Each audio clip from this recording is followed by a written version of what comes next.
कोई सोचता था पहले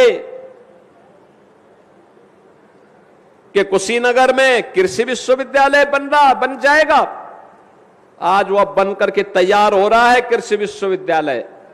नए सत्र में मैं साई जी से कहूंगा, कृषि विश्वविद्यालय को चलाने की तैयारी करवाइए, इसको नए सत्र में इसको चला देना चाहिए।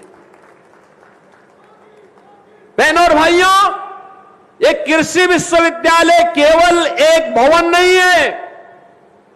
हमारे अन्नदाता किसानों को तकनीक के साथ जोड़ करके लागत को कम करना, उत्पादन को बढ़ाना, उसकी आमदनी को बढ़ाना, प्रधानमंत्री मोदी जी के विजन के अनुरूप अपने अन्नदाता किसानों के चेहरे पर खुशहाली लाने का एक अभिनव प्रयास है। और उसी प्रयास का हिस्सा बनने के लिए आज देवरिया में मुझे एक बार फिर से आने का अवसर प्राप्त हुआ है।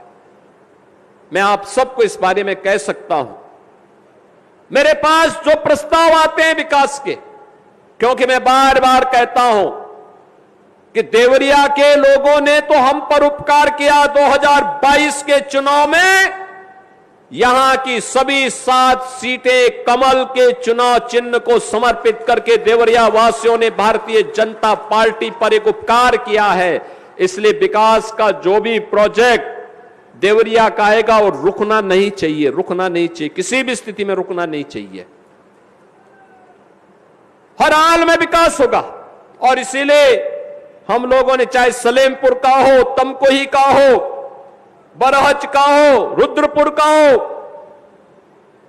जहां के भी विकास की परियोजनाएं रही हो, ये पथरदेवा, देवरिया, रामपुर कारखाना, इन विधानसभाओं के साथ साथ सभी विधानसभाओं की इन योजनाओं को आगे बढ़ाने का कार्य। बरहज का मार्ग बहुत खराब था, हमने तत्काल पीडब्ल्यूडी के अधिकारियों से कहा भी आप जाइए वहां, तत्काल वहां पर उस मार्ग के निर्माण के कार्यक्रम को आगे बढ़ाइए। समाजवादी पार्टी के समय मोहन सिंह सेतु के निर्माण के लिए धनराशि थोड़ी सी दी गई, टोकन मनी।